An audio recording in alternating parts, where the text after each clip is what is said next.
That boy who used to spend days in the garage with only his imagination and a couple hand tools has gotten lost in the grind of the real world. I think it's time we find him.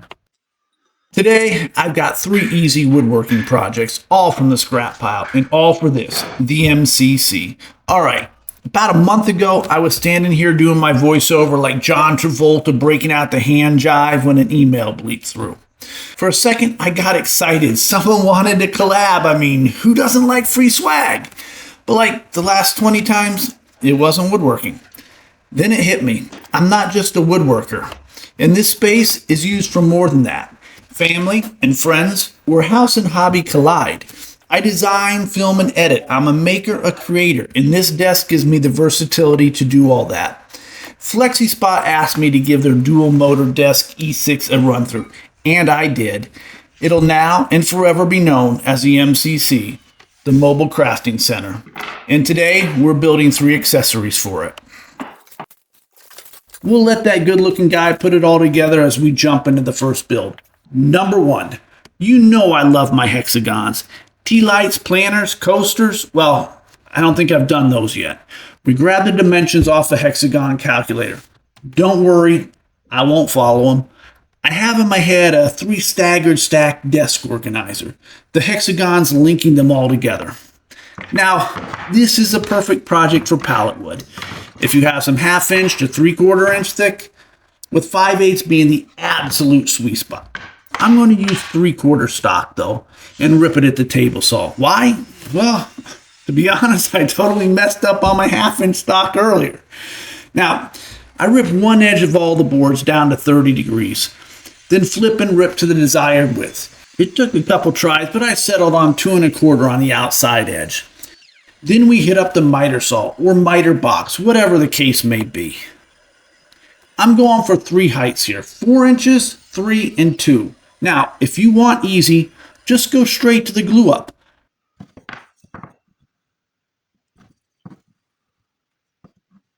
But I want to add a quick little design element in it. Of course I do. I mean, I can't do anything easy. I'm thinking a dado on just one piece of each hexagon. A 1/4 inch deep maybe, and say 3/8 inch wide. I number the tops to ensure the tight fit stays and mark the pieces for the dado. I did something similar with the twig in last week's build, and I loved it. A couple passes with the table saw and a little chisel for cleanup, and we're ready to cut our inserts. The idea for this is, I'm thinking I'm going straight poly on the entire piece, except this little strip, which will dye in black. So we hit the yellow bucket of thin strip scraps and find something close and carefully rip it down to size. And then off to sanding. I sand all the sides and a quick little round over on the inside top edges using the numbers for reference. Glue up is easy for the first time. I test fitted everything, marked them, just added Tight Bond 3 and rolled them up in the blue tape. It went extremely well. Once dried, we hit it up at the wen at 120, just trying to get all the glue marks off. Trace the bottom out and cut the fit. Should be 30 degrees on each cut. Glue it in. The first thing I noticed about this desk was it was heavy, like heavy metal heavy. And it needs to be. It can lift 350 pounds, so it's sturdy. The packaging was great, the piece is flawless, no blemishes, assembly was easy. Instructions good, and the desk solid as a rock. I ran it through a couple quick tests, gave myself a ride.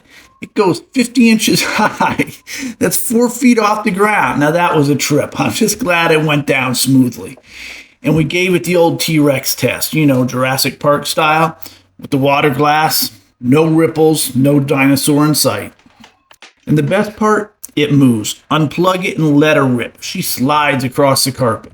So in the future, we can break out some more camera angles. If you're looking to upgrade your home office or workspace, and a lot of us work from home these days, whether it's hybrid, Etsy, YouTube, or just keeping the house running, give FlexiSpot a look. It just might be the versatility you're missing.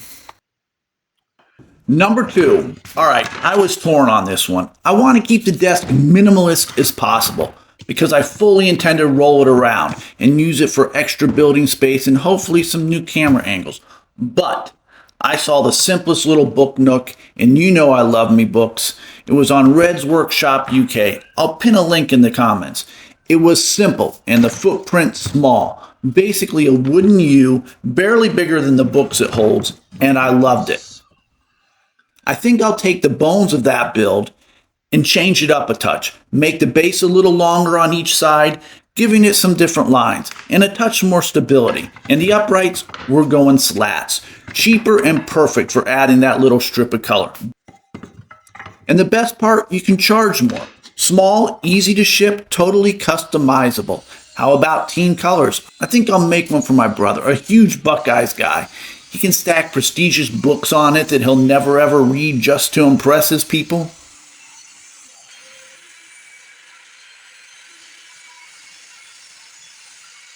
All ripped up at the table saw, we'll go for a quick layout.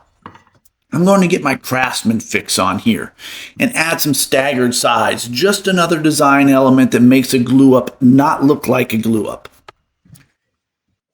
We hit the miter saw up and cut. Not sure what I was thinking here. Cut them all at once though. Probably not the safest way to go. The second set I cut individually.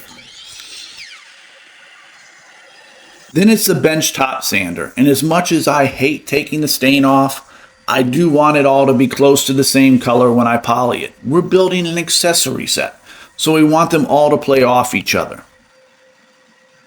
Now staining, I think I'll raise the desk so you don't get a below the table shot and try a new camera angle out. It shows more depth in the overhead shot, I think, but it needs some work on my end. Black acrylic here, just a hint of water. It dyes the wood beautifully, leaving no brush strokes. I hit up the 2 strips for this project and the 2 tiny ones for build number 1. And then I also do the larger hexagon in black to mix things up a touch.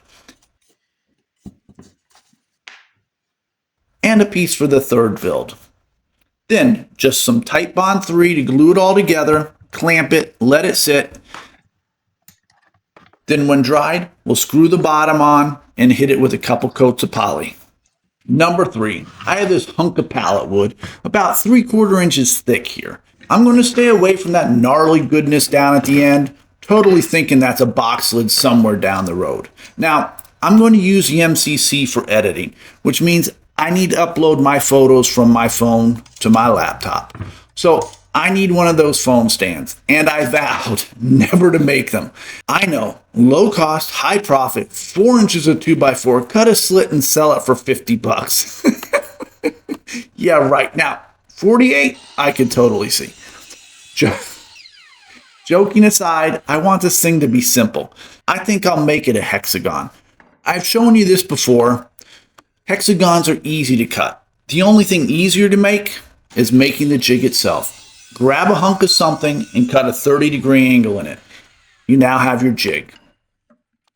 Take your board, find the middle, and cut a 30-degree angle to that point. Flip it over and cut another 30-degree angle to that point. Now measure the side of it from the point to the edge and set your jig back from the blade that far. Now set your miter at 30 degrees the opposite direction and you cut. Rotate, cut. Rotate, cut. All the way around. Make sure you go all the way around though to get everything symmetrical. Hexagon's done. We cut some trenches out, dados. I want the first one right around the middle to hold the phone upright. And I want another one behind it so we can carry that striped look going forward. A few passes at the table saw, and then we clean it up with a chisel. Find a piece for our little inlay and move to the sander. But Todd, there are 2 hexagons there. Yeah, well, let's call that other one Project 3.5. We may as well throw in a coaster as well. Now, for the phone stand, I want to change the strip up a touch. And instead of being flat, I want to make the inlay stick out a little. It's not going to hold the phone at all. It's purely decorative. I insert the inlays and sand it all together to get the perfect fit. Maybe too perfect, though. I can't get the strip out of the coaster. So we're just going to pretend it's already glued in there. I have no idea how I'm going to stain that strip now. I'm kind of hoping a Sharpie can do the trick.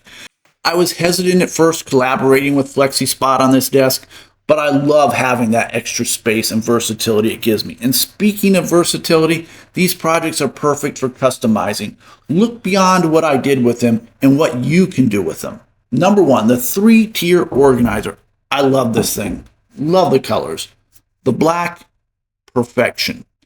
Look, you could paint each side a different color for a kid's room, or to match anyone's whimsy for that matter. Make them taller for a kitchen caddy. Make 5, 6, 7 of them. Link them with magnets for shallow organizing dishes that you can mix and match. The possibilities are endless. Number 2, the book nook. I love the look of this. Any width, any height. Different color stripes to match any decor from rustic to modern. Small, compact, and totally shippable. Number 3 and 3.5. Yeah, I don't know. I might not use either of these. Thinking I could have and should have combined them. I might just take the coaster and cut a groove out for the phone and then use it for either. If you like small builds, check out the playlist to the left. And this Sunday's build is inspired by a colonial goodie from the past. As we fade out, I'm going to hit up FlexiSpot's Amazon page and see what they have for chairs. This bar stool ain't going to cut it for long. And as always, thanks for watching. Please like, comment, and subscribe. Anything and everything. Until the next time.